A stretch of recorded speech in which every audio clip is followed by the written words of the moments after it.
Hello, and welcome to Return to Regalia, an Underland Chronicles reread podcast. I'm Oona. And I'm Nate. And we are back for Gregor and the Curse of the Warmbloods. Oh yeah, Gregor 3, Gregor harder. This one is a lot of people's favorite book in the series, I think. Oh dang. What do you remember from this book? Like, what are the standout moments for you? What do I remember? I mean, there's the scene of Luxa watching Gregor as he drowns in the quicksand, which is fun. Yeah, possibly my favorite scene in the series. Nice.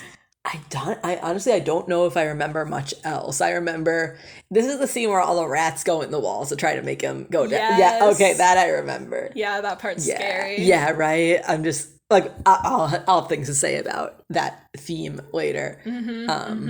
Honestly, I think those are the two main things I remember. Like I don't remember a whole lot of this actually. Yeah. I like this book a whole lot. It's probably like my second favorite after Marks of Secret. Nice. Just because of how many iconic scenes it has. We've got Gregor and Lapblood's relationship. Oh, yeah. And I forgot Hamnet is introduced in this story. How could I forget about Hamnet Yeah. book? Yeah.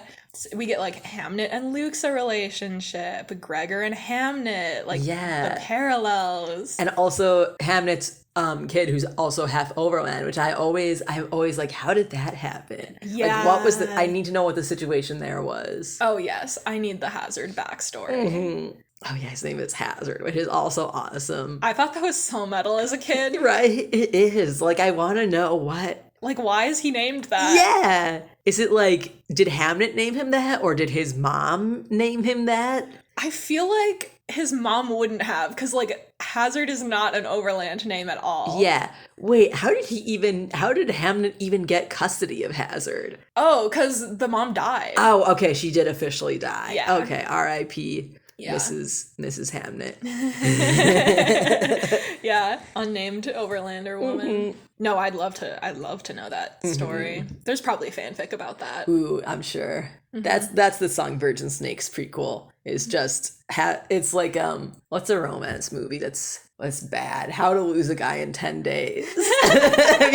That's just AU, but that and Hamnet and Mrs. Hamnet meeting and falling in love and having a child, and then Mrs. Hamnet dies tragically, I assume in the forest. Yes. I imagine that there's probably some, like, Romeo and Juliet shit going on between them. Yo. Just because they come from different worlds. Yeah. Like, it's so balcony scene core. Yes. She's literally a puppet. Oh, yeah. No, we'll get to Hamnet. Okay. I have so many Hamnet thoughts. Oh, boy. Okay. One of the characters of all time. Yes. But for now, we'll be covering the first 3 chapters of The Curse of the Warmbloods, in which Gregor gets a message from Vikus, reads the prophecy, and takes a trip beneath Central Park. So we start with Part 1, The Plague. The book opens with Gregor staring at his bathroom mirror, holding up the prophecy scroll that Nerissa gave him at the end of Book 2. He starts to read it, but gets interrupted by Lizzie and Boots needing to use the bathroom. It's been a few months since he got back from his last quest, but he hasn't told his family about the prophecy of blood yet. So they just think he's spending time in the bathroom because he's a teenage boy. Yes. Which really kills me that he just took the L on that. No, I have so many thoughts. We'll get to that in a second. Okay, literally. We'll get to it. So Gregor hides the scroll before he opens the door for his sisters, who are both wearing coats and hats because their apartment is freezing. Gregor's neighbors have apparently called the city multiple times about their building's weak boiler, but nothing has changed. And I was wondering, like, why would you call the city for that? Oh, yeah. Because that seems like something you'd call a landlord about. I assume that the landlord was already not fixing it. Oh. And then they're like reporting it to the city. That could be it. Or maybe it's like project housing, which I don't actually know how that works, but like the city's in charge of it. Yeah, I was wondering if I like tried to Google like, is there just like city-owned housing in New York? And I'm sure there is some kind of it, but I couldn't figure it out exactly, and I didn't have enough time to deep dive. Boots is learning how to use the toilet like a big girl, and Gregor helps her wash her hands after. He goes to get some lotion for her, and Lizzie warns him that he picked up shampoo by accident. I was thinking this is a really good summary of just, like, Gregor and Lizzie's states of mind right now. Uh-huh. Like, Gregor is super distracted thinking about the Underland, and then Lizzie is worried and alarmed at everything. Yeah, because she, like, yells when he picks up the shampoo, right? Yeah. Yeah, she's like, that's shampoo! Like, that's, yeah, she's, like, kind of freaked out about it. Yeah. I have been thinking, like, Lizzie, when Gregor and Boots went down to the underworld, Lizzie was the only person with his mother who was, like, completely mentally present in the situation and just, like, was kind of, like, taking that mental burden with her. Yeah, like, can you imagine being a 7-year-old and both of your siblings go missing after your dad has already gone missing, and you're just alone with your mom and your invalid grandma, and that's it. Right. And your mom is super worried that you might go missing. Yeah. I assume. No, yeah. The fact that Lizzie has so much anxiety she's so valid for that. She has a lot of things to be anxious about. Along with using the toilet, Boots has also learned how to pronounce the R in Gregor's name. Well, just the first R. So now she says Grego instead of Gego. The kids all go to the kitchen where their dad is baking biscuits. Gregor notes that his dad's health has improved a bit in the last few months, and he attributes it to the medicine that the Underlanders sent him home with. You know, considering that the Underlanders went to the Underland, like, in the 1400s? I think it's like 1700s. Okay, 1700s. Okay, that was back when they were, like, using cocaine for medicine. Right? Like, they were just like, we're just gonna put all this stuff together in a jar and I think 1600s, actually. 1600s. Okay, so but yes. Okay, but they still would have had, like, this is the random guy who goes town to town with his wagon and he sells a tonic that cures all ails, and it's just, like, cocaine and piss. Like, is that what the Underlanders? That's what their site. I guess ours is also based on that, and we don't do that anymore. But still, they haven't had all the like advancements that have happened in the Overland. Like, They don't have all the other feedback from the other people. Yeah, they have their own kind of medicine, though, I imagine. Like, they have their own doctors doing research and stuff. That's true. So they have been advancing, just not in the same way the Overland has. Right, and their focus has been on different health issues, probably. That's because true. They probably have lots of different health issues in the Underland. Yeah, because, like, back in the day, as a cough suppressant, they would just give people heroin. That's what it was. I saw that Wikipedia, have you seen this? It's like a picture of somebody's like, the comedic timing on this Wikipedia article is incredible. And it says, heroin stopped coughing at the source, the brain. Yeah, I have seen that. Yeah, so maybe Gregor's dad is just, like, high on heroin this whole time. Headcanon. Oh, man. Gregor is hopeful that his dad will be well enough to teach high school science again in the fall. That's going to be a hell of an employment gap to explain. Oh, yeah. And then you have to go back to all these high school kids who, if they hear about this, are like, hey, back from wherever you were, Mr. Gregor's dad. Yeah. Gregor thinks about how his breakfast of 2 biscuits and a hard-boiled egg is pretty good for an end-of-the-month meal because his mom only gets paid at the start of the month, so they usually run out of money for groceries by the end. I was wondering at this scene why they don't, like, get food assistance or use a food pantry. Maybe they do. Right, yeah, that's what I was thinking. Like, they don't say, but it's just, like, even with that. Gregor also notes that Boots is drinking apple juice that they've watered down to try and make it last. I just think these details about Gregor's family's poverty are so illustrative. Yeah. Like, these are the little things that you don't think about. Right. This really puts into perspective what they're going through. Like, literally living from paycheck to paycheck. Like, you're out of money by the time you get the next paycheck. And they still have the bills. They have probably Gregor's dad's healthcare bills. Yeah. Grandma's healthcare bills. Oh, right. And, like, mom is the only one working. Right. For 3 kids. Yeah. Yeah, that's three kids and a grandma and a disabled husband. Right. Yeah. That is a lot for one person. After breakfast, Gregor and Lizzie get ready for school, and Lizzie makes a joke about Gregor hogging the bathroom all the time. And this is when I'm going to go down a bit of a rabbit hole. I'm intrigued. Because the narration describes this as being, like, a family joke. And I'm like, let the boy have his private time. God. His bedroom doesn't have a door. I was trying to remember. I'm like, no, it doesn't. His my bedroom God. does not have a door. We learned that last book. And the bathroom is literally the only place he's ever alone. Like, just in general. Like, He is not ever alone. Because his apartment is packed. At school, he's not alone. Like, Right. the bathroom is his only sanctuary. Right, like he's not allowed to go to the laundry room. Like, I'm sure his mom keeps tabs on wherever he's going. Like, Yeah. that is true. I did not even consider that. And I mean, I was thinking about this a lot, actually. I was making some other connections, you know, some text-to-text connections. All right. Because this reminded me of, it's kind of a funny story. Oh, yeah, you said. Oh, I should have written down the author's name. Ned Vizzini. Yes, that's right. Yeah. So it's a novel about this boy who's like super depressed, and he talks about how he loves going to the bathroom because it's like the one place that no one expects anything of you, and you're there for one job and you can't fuck it up, so it's like a comfort to him.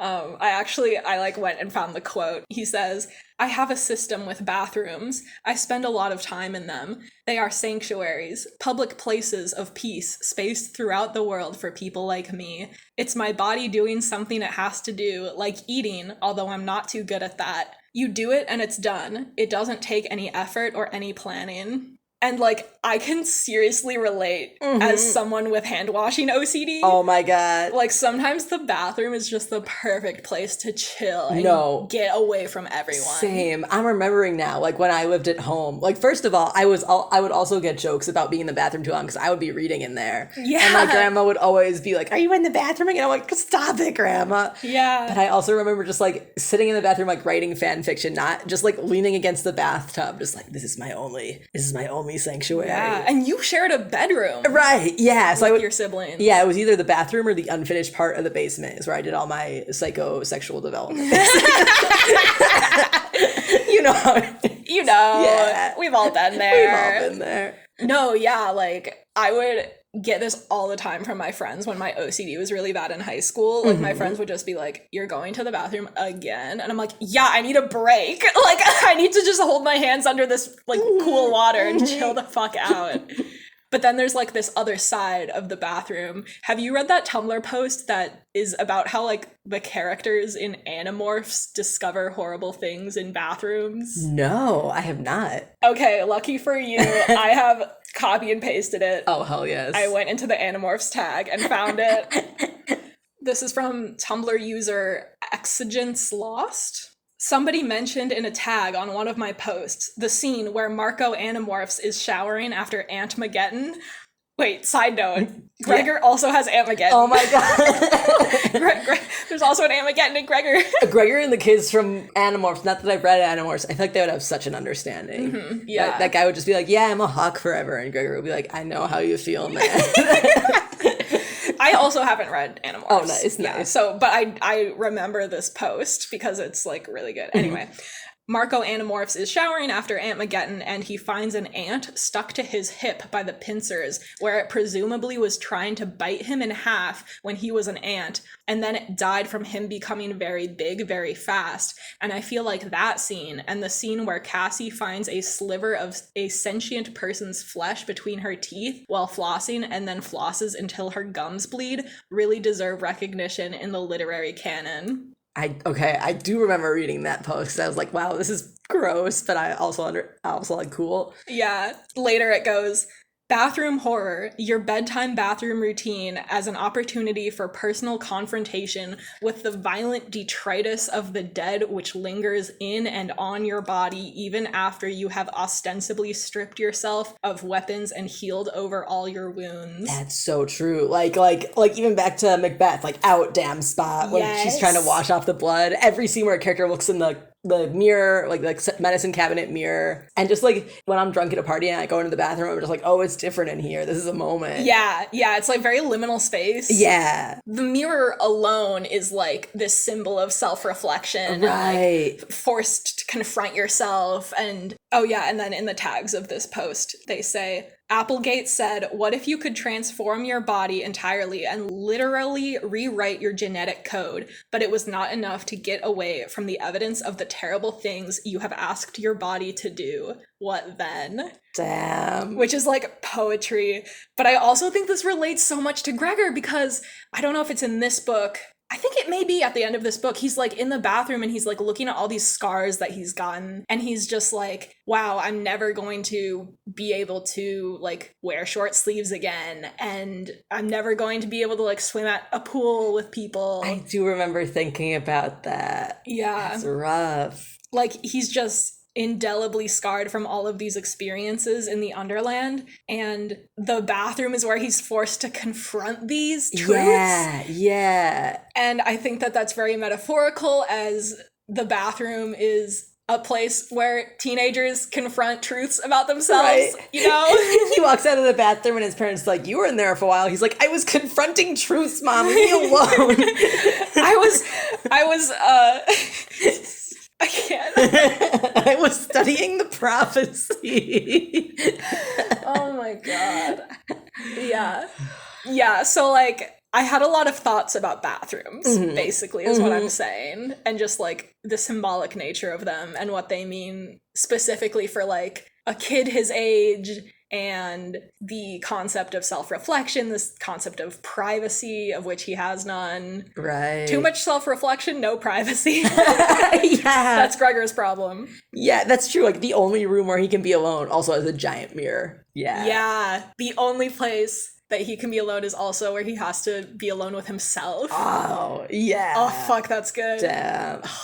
Bathrooms, man. And actually, I was thinking about this too, because like in the same scene, Boots like is using the bathroom, and a lot of, I feel like in most stories I read, like you don't go into much detail. It's like they went to the bathroom, they came back. Like you don't go in the bathroom, you don't talk about pee or poop. And then this book, like I notice it in these books because my OCD is always like, I don't like that, stop doing that. But it's really interesting, and I wonder why she does that, because it makes it feel more real, but it also makes it feel like more like this is a little kid. Boots is a little kid who like talks about this stuff. Yeah, no, because Suzanne Collins really does go into the bathroom habits of these characters more than any other book I've read. Yeah. And I think that there's something to be said about that, of like, it's this biological thing that everyone does, and like, why would you not write about that? And it is very, like we've been talking about, like bathrooms and the way that you exist in a bathroom or interact with a bathroom is like very indicative of your character. Yeah. Like in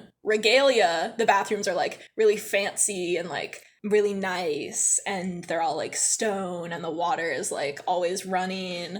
But then in Gregor's house, like the water's always cold because the pipes are bad. Right. And, there's only one. yeah, and you have to run the water for a long time because there's lead in the pipes. Oh, right. And so there's a lot there, and I think that it goes hand in hand with the theme of food and eating, that it's like these things that make us people, humans, animals, that we all share. Yeah, there's something very like characterizing about how you go about interacting with those things. And also just like the implications that people don't think about, like of the larger world. Like I can't credit this person because I don't remember their name, but I saw a Tumblr post about the anime and manga. The manga that's recently become an anime, Dungeon Meshi, which means delicious dungeon, and probably isn't pronounced exactly like how I just pronounced it.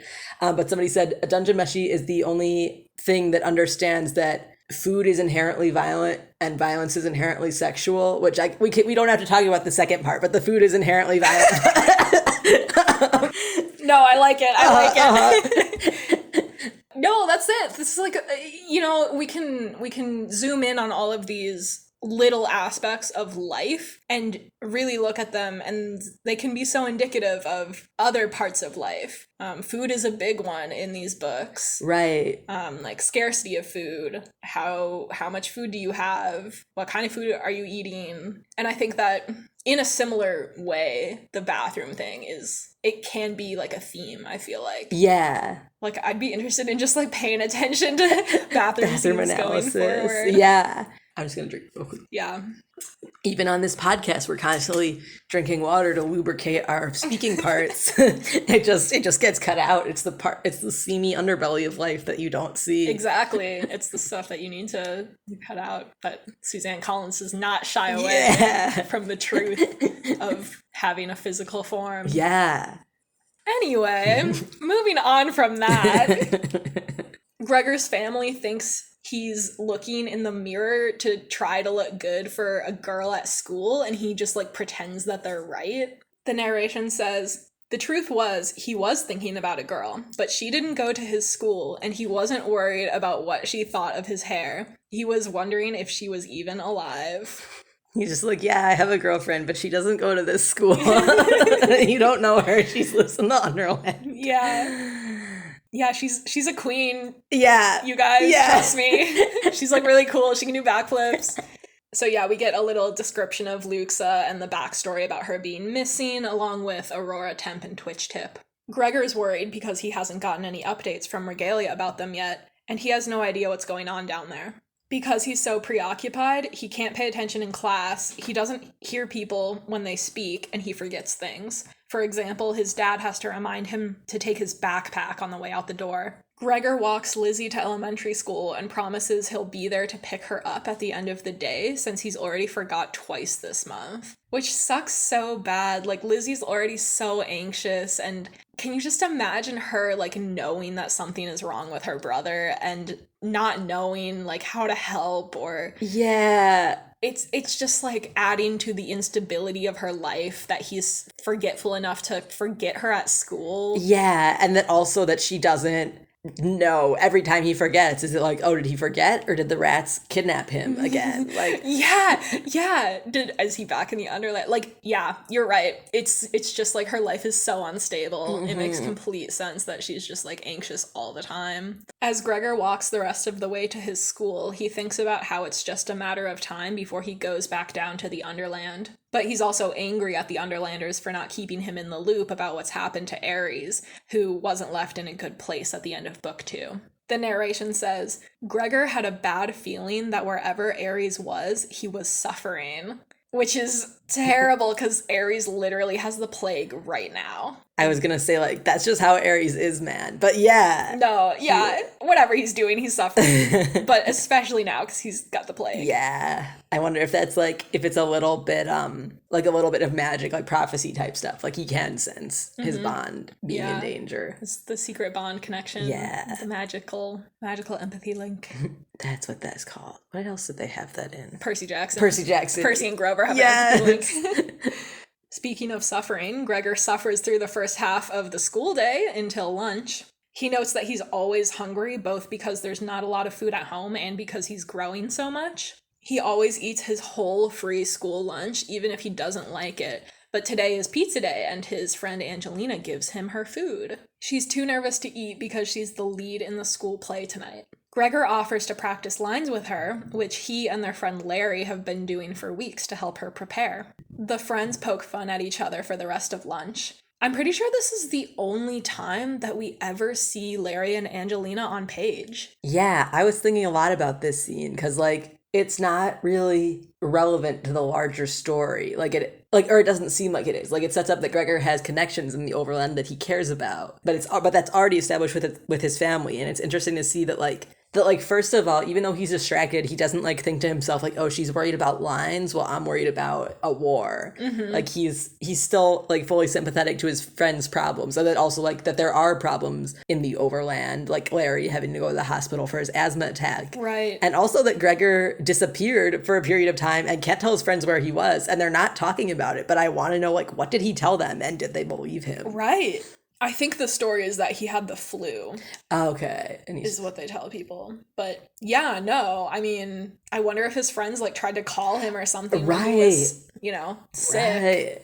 And they they weren't allowed to speak to him. Yeah, I wonder. Because we get like so much of a feel for their friendship just from these 2 pages. Yeah. I think it's really well done. Like, he's part of a golden trio, but he just has to keep leaving. I was thinking about that too. I was like, in another world, Larry, Angelina, and Gregor are like a golden trio. Right. Like, they need to be having wacky adventures in New York, but he just keeps getting pulled into this subterranean war. Yeah. Like, there's an alternate universe where this book series is about Gregor, Larry, and Angelina falling into the Underland, not Gregor and Boots. Oh my god, yeah, which would be so different. Yeah, and that would be like so, that would be so Percy Jackson, that would be so Harry Potter, that would be so Secrets of Droon, like... Yeah, that is funny that she just puts them in here like, yeah, I know this is how a typical author would focus on the story, but I'm not doing that. Nuh-uh.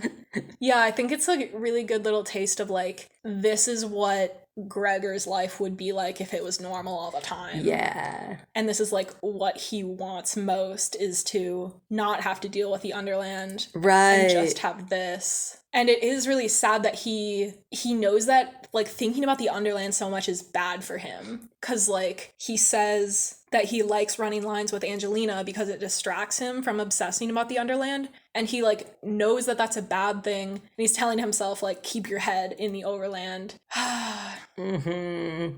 The rest of the day goes well. Gregor gets through classes, remembers to pick up Lizzie, eats takeout food with Larry, and goes to see the play. At night, Gregor piles blankets, his coat, and a couple towels on top of him to stay warm. The narration says, his mom and dad came in to say goodnight. That made him feel more secure. For so many years, his dad had been absent or too ill to come in. To have both his parents tuck him in seemed like a real luxury. That's wild. I mean, Gregor is so mature. I forget that he really is just an 11-year-old kid who, like, wants to be tucked in by his parents. Right. When I read this, I'm like, wow, his parents still tuck him in? But no, he's 11. He's fucking 11, and he just, like, needs that, and it makes him feel more safe and secure. When his dad leans down to hug him, he whispers, no mail, meaning there was no message from the Underland left for them in the laundry room vent today. His mom dubbed the laundry room off limits, but his dad knows how important the Underlanders are to Gregor, so he sneaks down and checks for him. The narration says, it was different for his mom. She had never been to the Underland. In her mind, everyone who lived there was somehow connected to the abduction of her husband and children. But Gregor and his dad both had friends down there. This comes up a lot, the fact that Gregor and his dad share this experience of being in the Underland and being invested in what's going on down there, but Grace doesn't have the same perspective as them because she hasn't been. That won't be true for much longer. But, like, even after Grace does go to the Underland, she never really cares about it the way that Gregor and his dad do. Like, she basically just maintains this attitude of, like, fuck these guys, we're getting out of here throughout the whole series. Yeah. One thing that I was wondering about is just, like, who are Gregor's dad's friends? Because he must have made friends pretty quickly since most of the time he was held in captivity by the rats. Yeah, I was wondering about that too. I think it means Vikus. Like, I think Vikus and Gregor's dad, like, got on well when... Because I think in the first book it says that Gregor's dad was, like, in Regalia for a couple weeks before he tried to escape and got captured by the rats. Oh, okay. Okay. So I assume, like, Vikus and other people in the palace. But yeah, that'd be cool to know, like, who else did he interact with? Yeah. He might have interacted with Lux's parents, because Lux's parents weren't dead yet. Oh, that's why. And yeah, they would have been super important. I've never thought about that before, that Gregor's dad might have hung out with Lux's parents, and, like, now he knows that they're dead and knows that Luxa is an orphan, and there's a lot there. Yeah. That's a rich vein. Yeah. Oh, that's good. Gregor lies awake for hours thinking about the Underland. It kind of sucks that his dad has to tell him there's no news of Regalia right before bed, because then he's up all night thinking about it. Oh, true.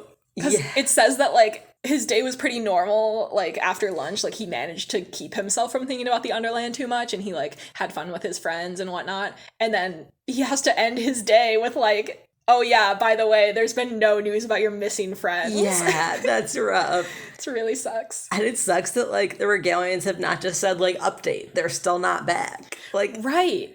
Like, even that would be better than nothing. Right. Like, I'm wondering about manipulative Vikus again, if he's, like, Gregor will be more invested if he doesn't know. Yeah, more eager to come back. Or if maybe that was some Ripred counsel. I feel like that's more of a Ripred move. And considering that later that we find out that Ripred somehow is reading the messages that Vikus sends, or, like, has, because he shows up instead of Vikus. Yeah, I actually have questions about that later. Yeah, we'll get to it. Okay. In the morning, Gregor goes to Mrs. Cormacy's to help her with chores. He used to think she was making up jobs for him to do because she knows Gregor's family needs the money, but now that it's so cold and icy out, she really needs his help. She feeds him a big breakfast of deluxe oatmeal and orange juice. I think we should make, like, a Gregor the Overlander cookbook. Oh, yeah. With, like, all of Mrs. Cormacy's food and all of the cool food that he eats in the Underland. And, like, then we'll just have, like, clunky sandwiches from Luxa. School lunch pizza. Yes. Gregor runs Mrs. Cormacy's errands for her. Can you imagine seeing an 11-year-old shopping for groceries by himself? I never considered that. Yeah. Like he has to get her groceries. Can you imagine like this little kid just being like, oh yes, I'm getting all of these groceries and I have the money for this. Like pushing a cart around. How many shelves can he even reach? Yeah, for real. Then they go to the bank together and the liquor store, but Mrs. Cormacy drops the bottle of wine she bought on her rug on the way back into her apartment. She says, "That's it. Eileen's getting candy. I've got a nice box of chocolate creams. Never been opened. Someone gave it to me for Christmas. I hope it wasn't Eileen." I feel like this belongs on the list of top iconic Mrs. Cormacy lines. Yeah. Like, I just love this. Like she hopes it wasn't Eileen, but it's gonna happen either way. Yeah. And she's just like, she just gives up on getting her a bottle of wine. She's just like, fuck it. Like, I'm not going out there again. She says they need to go wash the rug, and Gregor can't come up with a good excuse for why he can't go to the laundry room, so they go. While they're there, Mrs. Cormacy drops a coin, and Gregor has to go retrieve it from behind a dryer. When he goes, he sees that between the wall and the grate covering the vent, there's a scroll. That's the end of chapter 1. What an opener. Yeah. Okay, chapter 2. Gregor can't get the scroll while he's with Mrs. Cormacy, so he follows her back upstairs and tries to keep up his side of the conversation over lunch because he's so distracted. When they're done and Mrs. Cormacy mentions putting the rug in the dryer, Gregor jumps up so fast his chair falls over and he eagerly volunteers to go to the laundry room. Seriously, like the chair falls over. He's so excited. It's comical.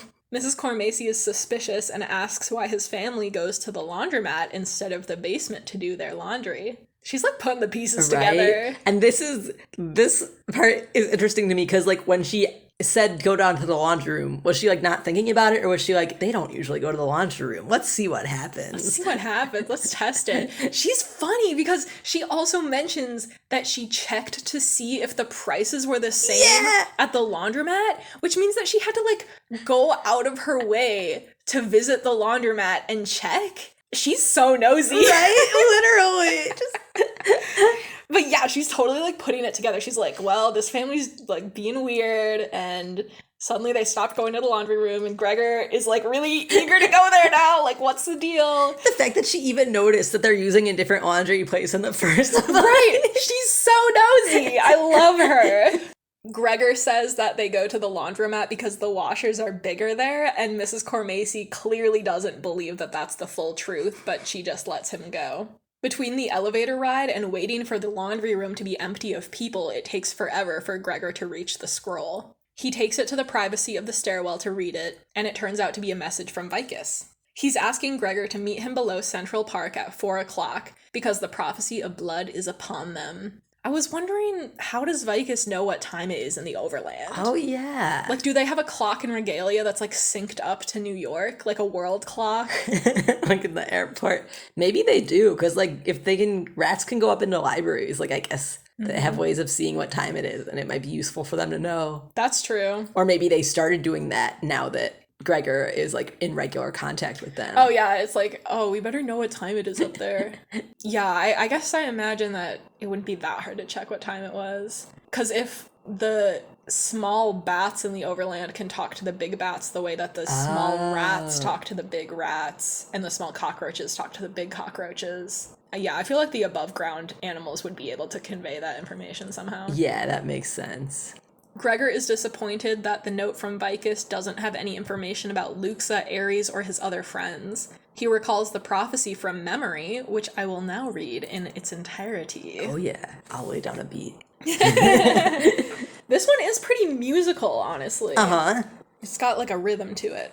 Warmblood now, a blood-born death, will rob your body of its breath. Mark your skin and seal your fate. The underland becomes a plate. Turn and turn and turn again. You see the what, but not the when. Remedy and wrong entwine, and so they form a single vine. Bring the warrior from above, if yet his heart is swayed by love. Bring the princess or despair. No crawlers care without her there. Turn and turn and turn again. You see the what, but not the when. Remedy and wrong entwine, and so they form a single vine. Those whose blood runs red and hot must join to seek the healing spot. In the cradle find the cure for that which makes the blood impure. Turn and turn and turn again. You see the what, but not the when. Remedy and wrong entwine, and so they form a single vine. Gnar, human, set aside the hatreds that reside inside. If the flames of war are fanned, all warmbloods lose the underland. Turn and turn and turn again. You see the what, but not the when. Remedy and wrong entwine, and so they form a single vine. Yeah, I really like that one. So yeah, Gregor is thinking about the prophecy because the note from Vikus mentions that the prophecy of blood is upon them, and then he kind of goes through it in his head trying to analyze it. Gregor figures that the first stanza is describing a disease that's deadly to mammals. The second stanza mentions the warrior and the princess.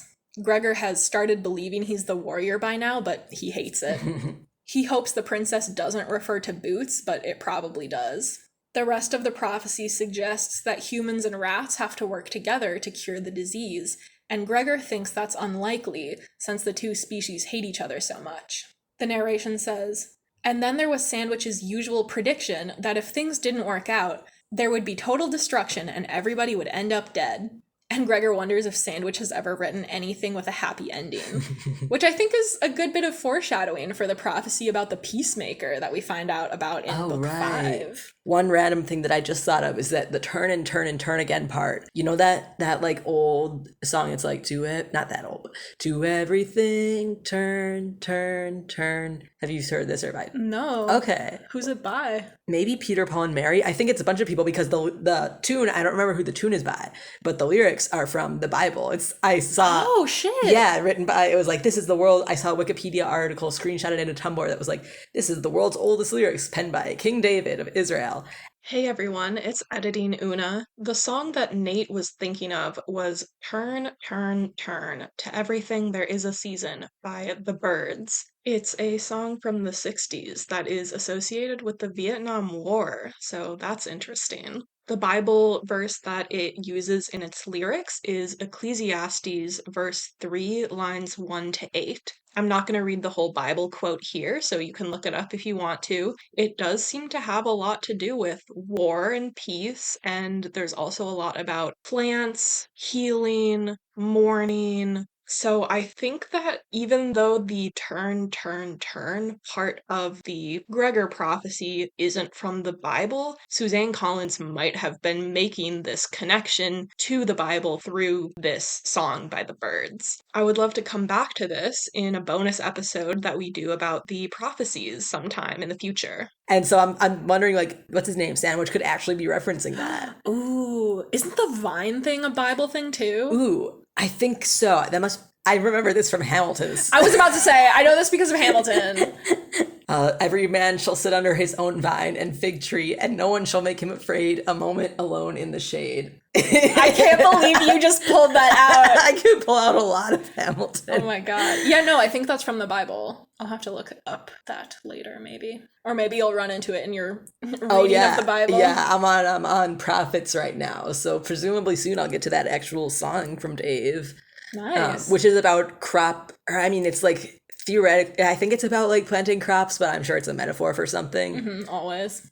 The vine and fig tree thing that we're talking about is also from the Bible. It's a quote that appears in several places in the Bible, but it made it into the song one last time in Hamilton because George Washington used the phrase in his letters throughout his life. The phrase refers to a farmer who is freed from military oppression, and George Washington used it in the context of the American Revolution and the founding of the United States. So that's another thing that we can come back to when we analyze the prophecies more closely someday. Yeah, so the part of the prophecy that Gregor can't figure out is this repeating stanza that we're talking about, the turn and turn and turn again part, which is kind of like a chorus. Gregor wants to talk about it with Vikus since he's good at interpreting the prophecies. And I'm like, is he though? That's what I was also thinking. Is Vikus good at interpreting the prophecies? Or is he good at feeding Gregor an explanation. Yeah. I'm like, in the Vikus controlled state, all the prophecies make sense only when Vikus reads them. Yeah. Because literally the last 2 books, Vikus like gives Gregor an explanation, and it's like, yeah, you gotta go on this quest, and then it doesn't happen the way that Vikus warned him that it would. It's like every single episode of House where House diagnoses a guy and they're like, House, you're wrong, you fucked up. And he's like, I did fuck up. It's actually this. And then he's right. And everybody's like, all right, House, we'll keep letting you be a dick. Yeah, it's exactly like that. Yeah. Gregor goes back to Mrs. Cormacy's and she gives him $40 and a scarf because, quote, I've got enough scarves to choke a horse. Another top 10 Cormacy line, I think. Gregor goes home and shows the message from Vikus and the prophecy of blood to his dad. Dad is upset that Gregor kept the prophecy from him, and he says his mom won't let him return to Regalia. Gregor is torn because, on one hand, he doesn't want to worry his mother again, but on the other, he needs to save his Underland friends. Gregor and his dad agree that they have to go meet Vikus and see what's up, so they invite Mrs. Cormacy over to watch the girls and Grandma. She tells them, you need a little father-son time, and the narration says, maybe they did, but not this kind. That's just an accurate description of their relationship for like the past several months. Yeah. They suit up for their journey underground. Gregor grabs a flashlight and Dad grabs a crowbar to pry up the rock that covers the entrance to the Underland in Central Park. They take a cab to the park and Gregor notices how exhausted his dad seems just from walking through the trees. They go down the stairs with only Gregor's flashlight to see by, and just as he's telling his dad to take his time on the steps, the flashlight is knocked out of his hand by the tail of a giant rat. I hate when that happens. Ripred literally always knows how to make an entrance. Yeah. In the first book, Ripred had his line about being a legend, and in book 2, he showed up with Twitch Tip to fight the Regalian guards, and then this. This one, he was just waiting there. He's like, oh, this is gonna be so good. He's like, oh, what am I gonna do? This is gonna be so good. Yes. I feel like he must have done that the first 2 times, too. Like, in the first book, he was, like, waiting for the right moment to show up. And then, his whole walk to Regalia with Twitch Tip is probably gonna be like, Twitch Tip, and then we're gonna attack the guards, and it's gonna be so fun. He's just a drama queen. Yeah, he's got, like, big, like, theater kid energy. He's got, like, drama dad energy. Oh, Oh, that's good. Yeah, that's chapter 2. Chapter 3. Gregor swings the crowbar, but the rat catches it in its teeth and ends up pinning him to the ground. A familiar voice says, pitiful, just pitiful. And Gregor is relieved and then annoyed. He says, get off me, man. Love that. Ripred just shifts to sit more comfortably on top of Gregor and scolds him for not being able to fight in the dark. Gregor's dad threatens Ripred with a chunk of concrete, but Gregor explains that it's just Ripred, whom he calls a friend, but internally he admits that friend is a bit of a stretch. Ripred accuses Gregor of not practicing his echolocation, and Gregor insists that he practices with Lizzie, but leaves out the fact that she has to make him do it. The narration describes how Lizzie takes Gregor's homework from Ripred very seriously and makes him put on a blindfold to practice seeing with sound.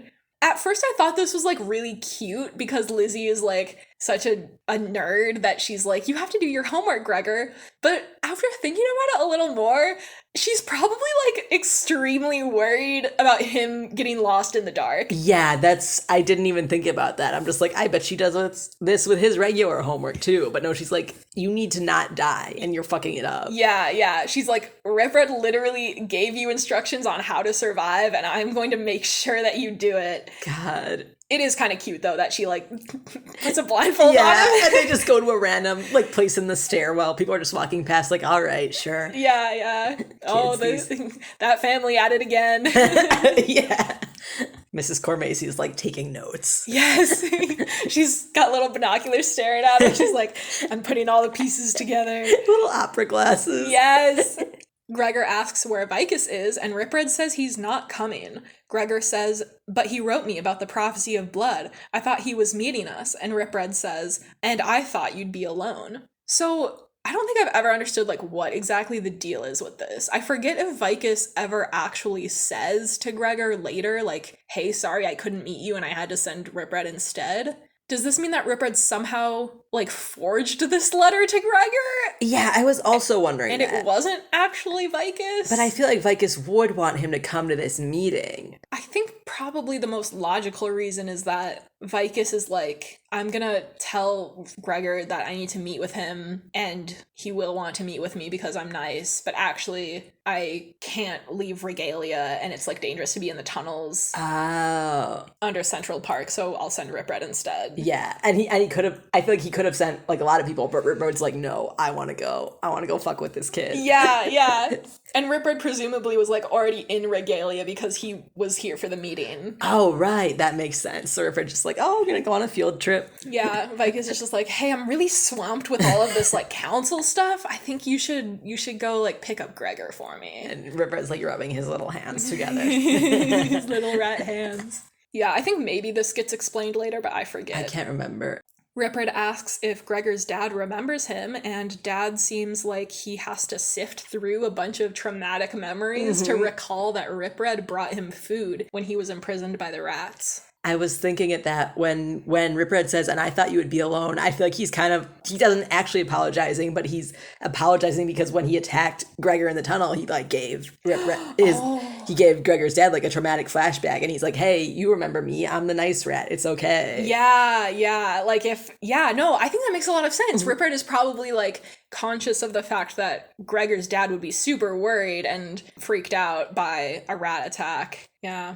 But like, okay, presumably Ripred would have smelled Gregor's dad. Oh, that's true. Before actually like seeing them and attacking Gregor. So maybe he was just like, well, I'm still gonna do my plan, but now I feel kind of bad.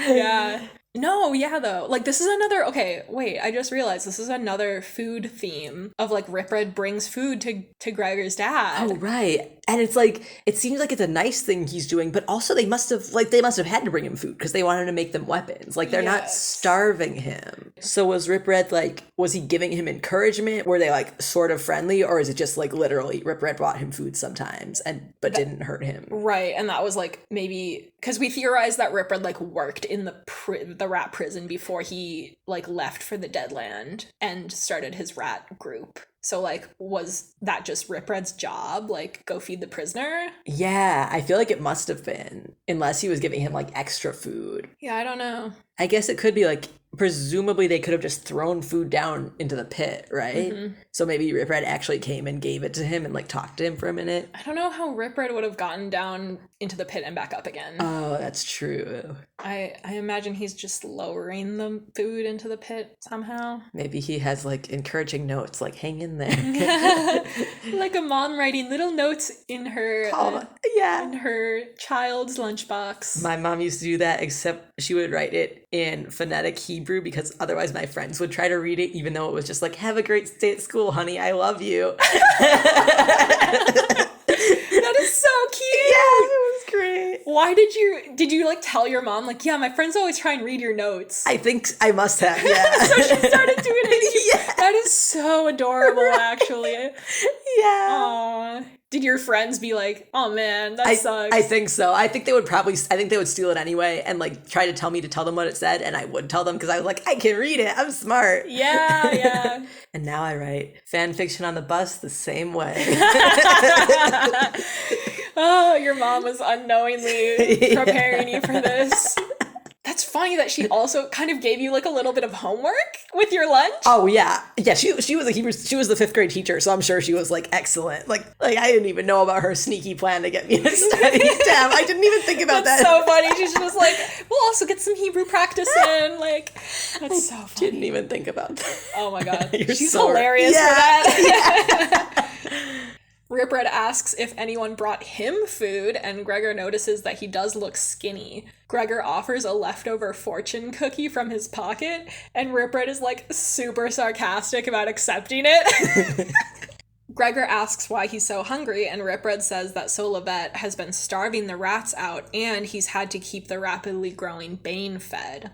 Ripred complains that the Bane eats more than everyone else, but he can't hunt for himself. When Gregor asks him about Luxa, Ripred says she's still missing, but he's pretty sure she's not being kept prisoner by the rats. I have, I guess, a couple thoughts. Mm-hmm. Why can't the Bane hunt for himself? I feel like it was more that he, like, refused to, like, in a petulant toddler way, and they're like, well, he still has to eat. But yeah, I feel like if Ripred, at this point we don't know that he already had kids, but I remember being so, like, amused and also let down that he's such a bad adopted dad to the Bane. Right. But, like, he, like, just, you get the impression, or I got the impression, like, doesn't seem like he's trying very hard. Like, when we actually see him interact with the Bane, he's like, shut up, you piece of shit. Oh, yeah, he's totally mean. Yeah. Yeah, he's definitely not helping the situation. Right. But yeah, you're right. Like, I feel like that the Bane can't hunt, because if it was possible for him to hunt, Ripred would have whipped him into shape by now, and he would be hunting. Yeah, or if they thought that he could hunt, they would have just let him starve until he fed himself. Oh, that's true. So I think that, I'm imagining that, like, the rats are taking the Bane hunting, and he keeps, like, fucking it up in front of them. Uh-huh.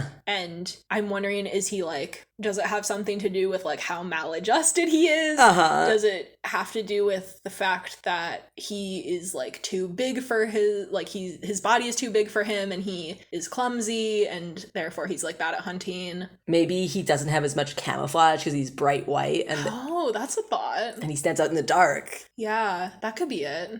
Yeah, no, I'm curious about, like, the Bane's upbringing, especially since in the next book we hear a lot of stuff from Ripred, but Ripred is being, like, super mean about it and, like, making fun of the Bane, and I want to know, like, what the other rats in Ripred's pack are like. Do they follow Ripred's example? Are they, like, mean to the Bane, or are they really trying and Ripred's, like, hindering their progress? Yeah, and, like, at what point, when the Bane was a little baby, was Ripred, like, trying to be nice, and when it was, like, kid, was it, like, that the Bane started being a brat, and so Ripred fought back, or was it, like, Ripred was just not equipped to raise another child after his first rat children died? Because he does all right with Lizzie. Like, he understands how to interact with Lizzie. Yes, I think that Ripred definitely has the capability to be nice, and he chooses not to be. I don't know why, because you would think that it would be, like, to his advantage to be nice to the Bane. Right. But I think it is maybe, like, a mix of his own trauma about losing his kids. And were you on the episode where I talked about the theory that the Bane's mother, Goldshard, was Ripred's sister? There's, like, a line in the second book when Gregor brings the Bane to Ripred, and he's like, or Gregor's like, you don't like kids, do you? And Ripred's like, not this kid in particular. And Oh, yeah. and then he has another line that's like, if the Bane is anything like its mother, I'll have my hands full. And it, like, implies that Ripred knew Goldshard on some level. And people have theorized that means that, like, maybe they were siblings, or there was some other type of history there. Yeah, that's a good point. Which would contribute to Ripred's, like, hesitation, maybe, if, like, the Bane also reminds him of Goldshard. That's, like, more sadness. Yeah, it just seems like he already thinks that things are not going to work out for the Bane. Yeah. And he kind of blames it on the Bane, like, not trying hard enough, even though this is just a child rat who's been orphaned. Yeah. And is also, like, he's similar to Luxa or Gregor, like, thrown in, I mean, yeah, that's the whole theme, but he's, like, thrown into this war that he doesn't understand. Yeah. But he ends up being a bad guy. Yeah. I have a whole lot of parent Ripred thoughts that we'll have to get into in book 4. But my other thought about this part was that Ripred says that he's pretty sure that Luxa isn't being kept prisoner by the rats, but he says that Aurora and Twitchtip are still unaccounted for. And I'm, like, wondering this for the first time. If Ripred has spies that tell him that Luxa isn't being held prisoner, wouldn't he also know that Twitchtip is being held prisoner? Oh, yeah. Maybe it's like Luxa stands out more because she's a human, whereas Twitchtip is now just, like, a rat who's maybe unrecognizable now that her nose has been smashed. But yeah, that's a good point. But the way that we find out that she dies in the 5th book is that they intercept a message in the Code of Claw that says Twitchtip died in the pits. Oh. So, like, they mention her by name. Yeah, that's weird. I guess it doesn't say that. I don't know if they say this. Was she captured right from the labyrinth, or maybe she was, like, Deadland or, like, somewhere else for a while? That's true, and then captured sometime later. So maybe at this point in the story she's not prisoner. I think that would make sense. Yeah. Like, it could be anything, I guess. But I was also thinking, I wouldn't put it past Ripred to just, like, not mention that. Right. Like, does he really not know where Twitch Tip is? Or is he just not telling Gregor because that would distract him from the plague issue? Right. Gregor would be like, we need to go save Twitch Tip. Exactly. Gregor would be like, we need to go, like, rescue her. Yeah, and Ripred would have to be like, we're not allowed to do that, Gregor. Yeah, we have to go find the plague cure. Yeah, he probably just doesn't want to argue with Gregor. Like, if he does know. Yeah. Whether or not, like, I think maybe he doesn't know, but, like, if he did know, he wouldn't tell Gregor. Yeah. Which is so funny. Yeah, wow. But there is some good news. Temp made it back from the dead land with some newly grown legs. Oh, yeah. And he's really excited to see the princess again. Gregor and his dad exchange a look because Grace would definitely never allow Boots back to the Underland.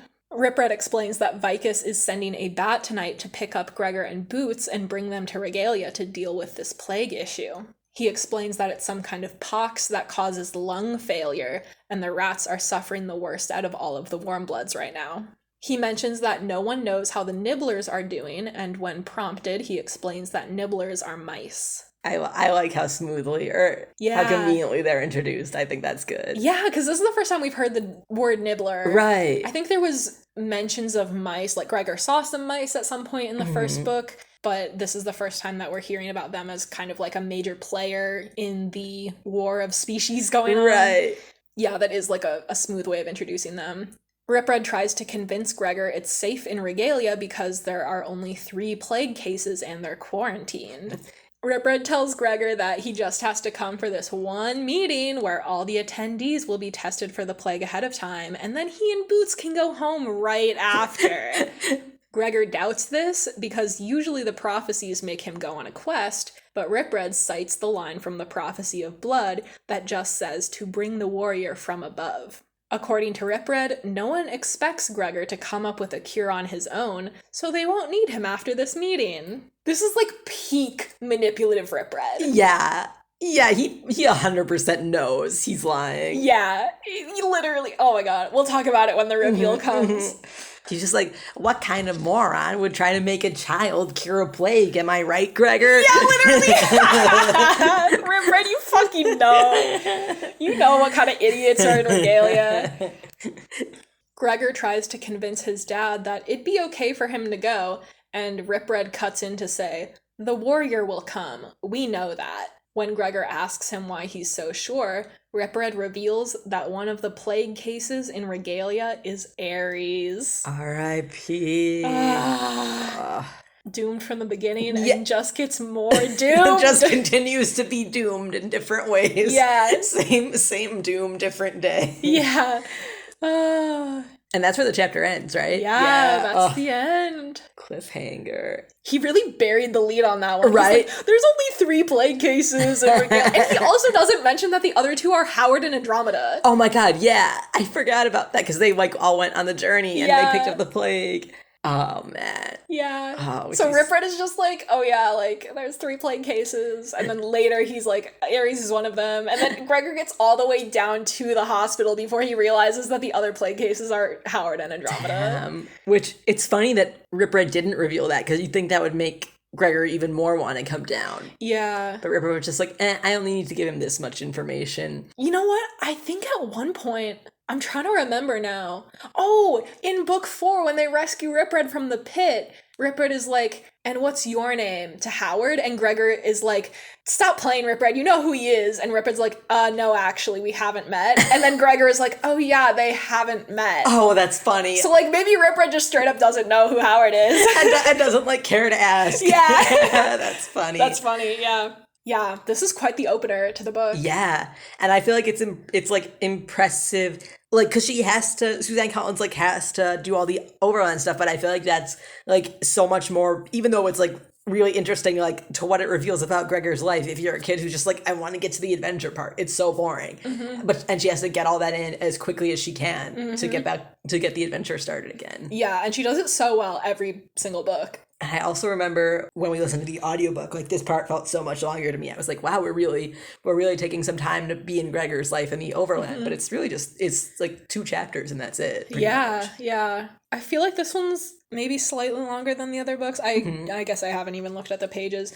But I mean, definitely these chapters are more packed with stuff, which is part of the reason why going forward I want to do fewer chapters per episode so I can spend more time talking about everything that happens in the chapters, because so much happens in this book. Yeah. Gregor has a lot of internal thoughts. There's a lot of action. There's a lot of different characters. There's like a huge cast of characters for this one. Oh, yeah. The plague doctors, the questers, the mice, the rats. Hamnet and Frill and Hazard. I forgot about Frill, the giant lizard. Oh, God, I can't wait. It is funny, we only meet one Frill. Like, are there a bunch of them somewhere? Yeah, like, the hissers. Oh, the hissers. Okay. Yeah, I don't think that we meet any other hissers. Okay, but there are other hissers. Yeah. But this is, they really do get into it pretty quickly, even though it seems like we're getting a really good look at what Gregor's life is like right now in the Overland. We're meeting his friends, we're going to school, like, we're going to Mrs. Cormacy's to do her errands, and, like, those things aren't skipped over. They're really well paced. They're really well described, but they also, like, they're not too long to be boring. Yeah. And we get the prophecy in the 2nd chapter. Yeah. This time, which is the quickest we've ever gotten a prophecy. Oh, that's true. I didn't even think about that because he already has it. I'm sure she was planning this, but if I was like writing as I do, like I do one chapter and then I publish it on the fan fiction website, I would be like, yes, I gave him the prophecy at the end of the last chapter. This is a great move on my part. Yeah. It's like the first time that Gregor has read the prophecy before we, the readers, have. Oh, right. Because in the past 2 books, we have been experiencing them for the first time as Gregor reads them for the first time. But in this, he's already been living with knowing the prophecy of blood for a long time, for like a few months, and we're just now learning it. And he already has some like interpretations in mind and some things that he knows are typical of these prophecies. Yes, yeah. He's like making fun of like, well, Sandwich always says everyone's gonna die. Yeah. Thanks so much for joining me, Nate. Yeah, thank you for having me. It was great. On next week's episode, we'll be covering chapters 4, 5, and 6. Don't forget to follow us on Tumblr, Instagram, and YouTube at Return to Regalia. And send us your questions and theories at returntoregalia@gmail.com. Thank you for listening, and until next time, fly you high. Fly you high.